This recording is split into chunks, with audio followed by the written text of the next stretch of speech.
I think about food, just coming in and smelling my mom's cooking, which is always amazing. Yeah. Obviously, family and home is just like your safe space, your sanctuary. You don't want to do anything, you could just stay home and watch a movie, eat snacks. It's just a safe space. It's your sanctuary. Homes RI is a coalition of organizations working to ensure that everyone has a safe, healthy, and affordable home.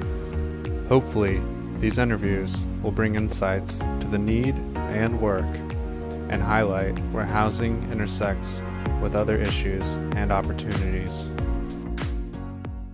My name is Jessica Vega. I'm the Central Falls City Council president, and also the program director for Social Enterprise Greenhouse. So that's my day job. Nice. I like that. What motivated you to become a city councilor? Yeah, I ran to become a city councilor because I don't know who uses this term. I know I've heard it several times. It's just a way for me to minimize human suffering. I think that's really important because I feel like that's always policy based. And it could be something as big as, the Affordable Care Act, or something as small as making sure that our potholes or our streets are cleaned up, that the snow is being shoveling, because I think we sometimes forget that those day-to-day nuisance also affect the way that a community works and the interaction and the pride that folks might have for their community. So I'm very passionate about advocacy and equity, always have been. And I felt like this was a way for me to get involved in supporting those policies that I would like to see in place. So that's one of the major reasons why I ran for office. Yeah, was there like one kind of instigating like piece of suffering that you wanted to mitigate, or what, like a moment that sparked it? Mm-hmm. I want to say just pretty much all my life. Growing up, I grew up between CF and Providence, and my grandma was a big inspiration for me. She would house people, she would give them food when they were hungry. And I realized, like, yes, there's this personal responsibility, but there's also like this public policy that just doesn't work and support people. So I went into human services for about 2 years, and I met folks who, young women who had children who wanted to go back to school but couldn't get any funding for it, or wanted to get a pay raise at their jobs, but that meant that their SNAP benefits would be cut. So those experiences, and then for me, just losing my health care at the age of 19 and needing it. And when I called them, they were like, well, you have to be pregnant in order to get health insurance. And I'm like, but don't you want me to be like getting my education, quote unquote, the things that we're supposed to do, and just not getting the support? So it's like, it was a damn if you do, damn if you don't moment. And I felt like I got tired of seeing that. And then I really got inspired to do something different when Donald Trump decided to run for office. I'm like, no, we can't have someone like that in there. So that really kind of inspired me or pushed me over the edge of, okay, you need to do something too. Awesome.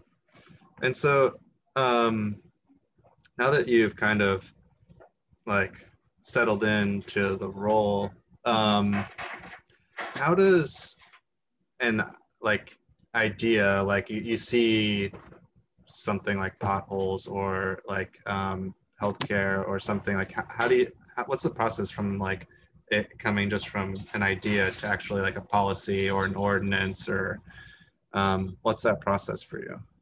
Yeah, so that's an interesting, because for me, it's like almost like three different layers to that. There's, the big ideas that we have that we would love to see, like, um, you know, access to affordable housing and all these other things that are big projects.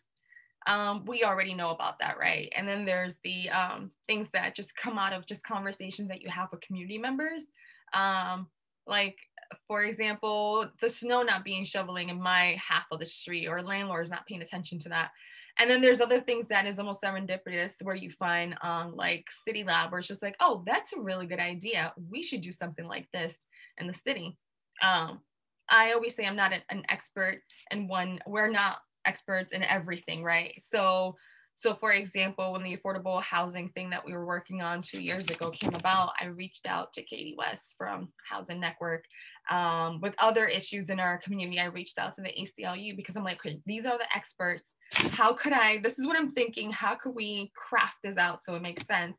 And then going back to our city solicitor to say, hey, this is what I'm hearing. This is what I want to put together. We'll draft something. I will talk to my city councilors to get their backing behind it, because that's really important. And then we put that on the agenda and hope for the best.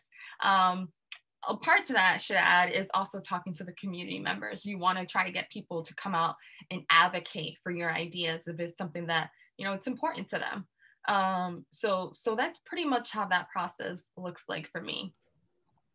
Yeah, I think that last part is kind of a good segue into kind of what I was thinking of for the next question, which is like, we find that like for an individual project, like a building or something, we have like public meetings or like maybe on a specific ordinance, but oftentimes that's, I don't know, they can be like a little intimidating or maybe not the best environment to like think on a long term or like become deeply invested in like the civic process.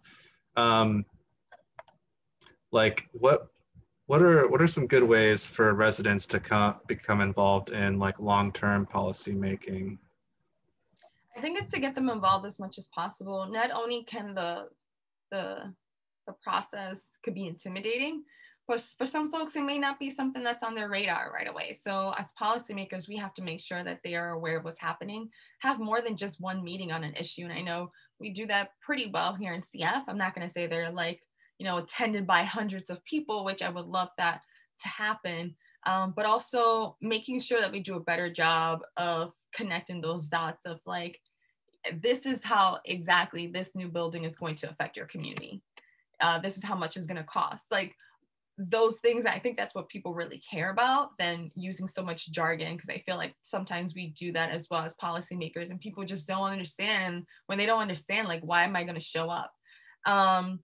And then for me, working with young people, I think it's starting them young as well. And that's why I'm a big fan of participatory budgeting.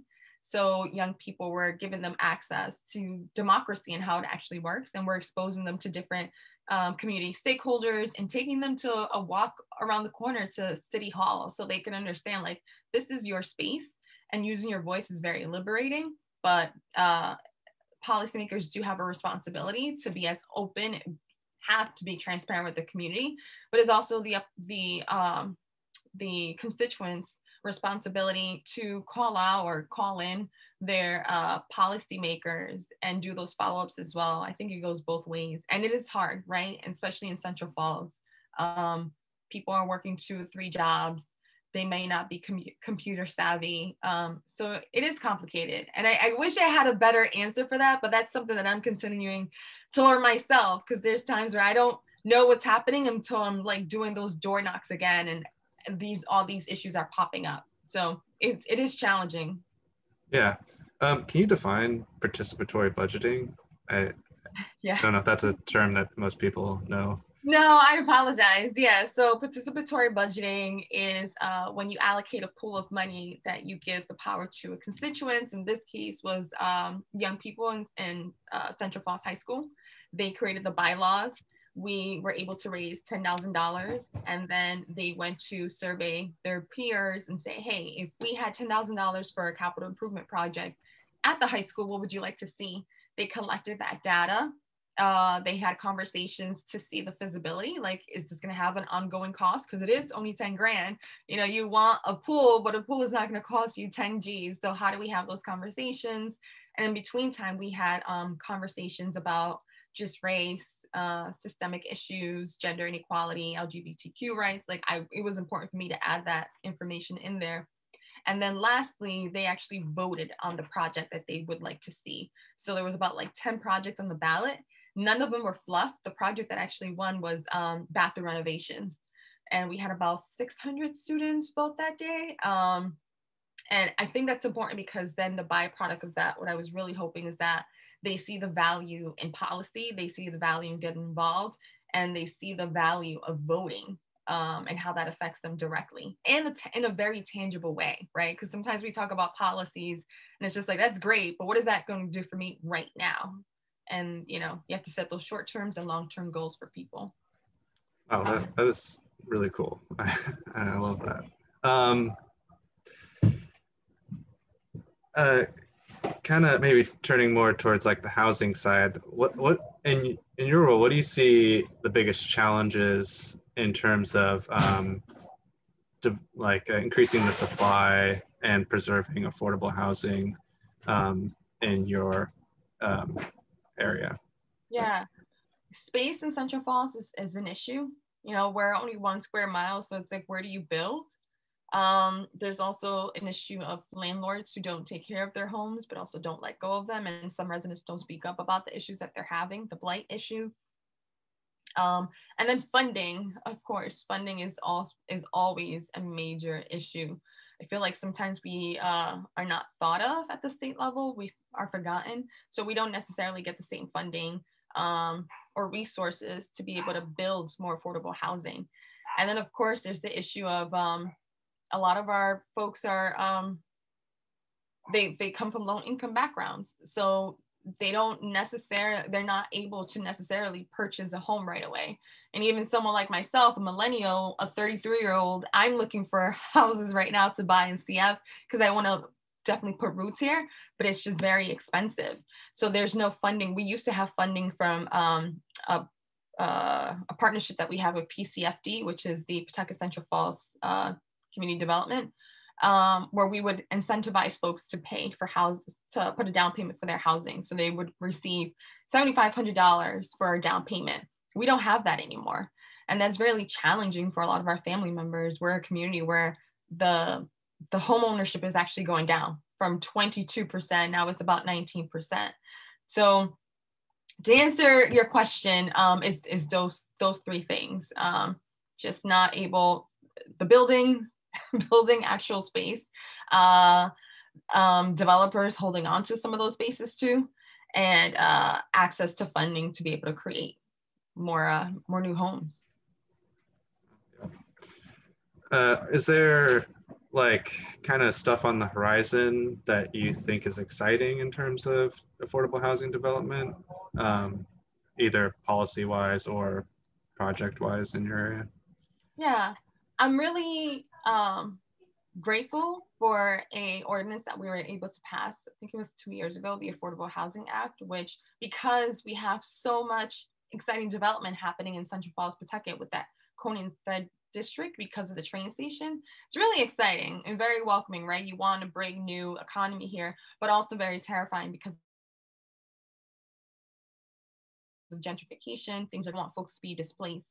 So we were able to push through an ordinance that stressed that point of affordable housing, or paying into a fund that we could use that money to incentivize folks to buy homes, like the partnership that was previously there. And then getting more information from the Housing Summit. So there's a 3-day housing summit happening this week in Central Falls. One of the most hurtful things to hear was young people sleeping out of their cars because they were displaced. Not enough housing for women who are domestic violence victims. Not enough transitional homes, and not enough forever home for people. There's one thing living in a shelter for a couple of months, but we need to place someone somewhere. So I'm excited to hear what's going to come out of those conversations and how we could put policies together to start tackling some of those challenges, and also using some of that stimulus money. And we still don't know exactly what we're going to get to put towards affordable housing in our community. So maybe that's putting some sort of program in place that when our school liaisons do know that there are youths with families sleeping in their cars, there's a bucket of money there to support them in a process to actually get them into these forever homes and not having them bounce around because they could only afford rent for 2 months at a time. So there's a lot of things coming down the pipeline. Yeah. With that success, was that like a zoning reform, or was it some other type of ordinance? It was an ordinance for the affordable, I was going to say Affordable Healthcare, Affordable Housing Act. So part of it was zoning, but also just like telling developers, if you want to come build in our community, then, and if you're looking for a TSA, then you need to either make sure that your development has that 10% affordable housing. Mm-hmm. I personally wanted it to be higher, or you pay into this fund where you put that 10% into this fund, and we could use that money to incentivize folks. When you were working on that, was there like a moment where you had to like work through a problem with your peers on the city council to get it passed? I think everyone was on board Yeah. with putting something in place for affordable housing. My original idea was to buy land, because I think that's very different, having ownership of the actual land in the community.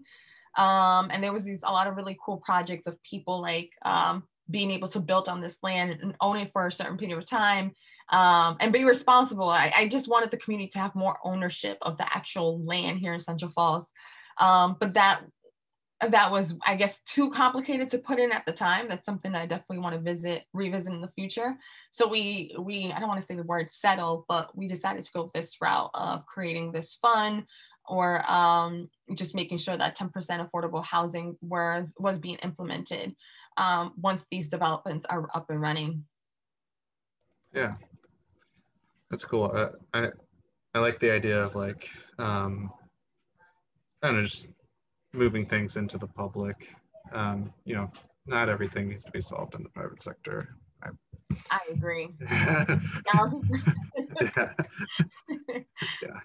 Like any sort of standout successes, maybe that like working through like problems with your constituents and peers, even if it wasn't on that project specifically. Yeah. So I was thinking about this question, and one of the things I kept going back to was the onset of the pandemic. That was extremely challenging for people, and I was thinking about, okay, when the school closed, how are these families going to get food? So we reached out to the Elijah Project for that. And then I almost felt like I was a case manager all over again. I had families reaching out to me that they needed funding. So it was talking again to 211 and other organizations that were doing like rental assistance. So I was literally going to people's homes, well, actually outside their houses on my car, like helping them fill out applications for rental assistant, and helping them collect those documents and sending out those emails and making those weekend calls. And it was also setting up like GoFundMe to help folks get money for their down payment and Social Security deposit. And those things are not necessarily sustainable, and I definitely understand that. But I love the fact that we were able to come together as a community to make that happen. We raised like $1,700 in less than 48 hours, which I was like, wow, this is amazing. With that money, we were able to help 2 people. And again, that's not sustainable, but it made a difference in that moment for that family. And that was me celebrating the small wins during a pandemic when there was just like not enough resources to go around to support everyone. So that was definitely a highlight for me, just helping families stay in their homes. Can you speak a little bit about the Green Labs? Social enterprise greenhouse? Yeah. Oh, okay. Yes, that is my job. It's not like it sounds like a greenhouse, but it's not. It's just the name of it. But basically what I do there, I help develop the majority of our Spanish programs now for folks who are entrepreneurs in the community who either want to start or grow their business. Throughout the pandemic, I was more focused on helping small businesses survive. So making sure that they had access to the Restore RI grant and the PPP loans and other resources that were coming down the pipeline. Because again, when you live in a community like Central Falls, where the majority of the folks here are minority, are Black and Brown people, and we're thinking about any systems in America, there's always going to be a racial disparity. So we saw that happening in our community, and just like things not being accessible in Spanish. So I was really out there talking to our small businesses and trying to support them as much as possible. So does it act as kind of like, this is kind of a gross word, the incubator? Yeah, we have incubators. Yeah. Not a good word at all. Okay. We have incubator programs, accelerator programs. We're launching this new program called the Ideator for folks who I have no idea what I want to do, but I want to be my own boss. So we have a program like that to teach them like the foundations, the nitty gritty of opening a business. That's so cool. Yeah. Yeah, I mean, because like, I think when we talk about affordable housing, like, yes, it is like the cost of housing, but it's also your income. And so like creating like good jobs is also affordable housing policy. So like whenever I hear about projects like that, I'm just like, this is so cool and definitely in line with what we do, even though it's doesn't have the word homes in it. Yeah, I'm actually glad you brought that up because I never made that connection. I knew that small businesses was a part of like, for me to look at things from an economical perspective, like that community development.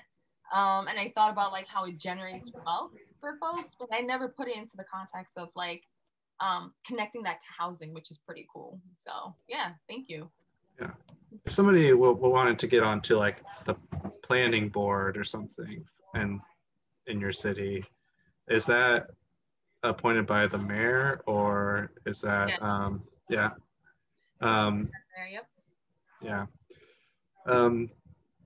Are there we also have to approve those appointments, but yes, there are ways. I will say I know more of this administration because we're all kind of starting at the same time, but they're very open to having people from the community to sit on these boards, which is really great. So it's pretty diverse, but we still have ways to go. Because again, like you said, it could be a very intimidating process. Like you might be a school teacher who lives in the community who loves the community, right?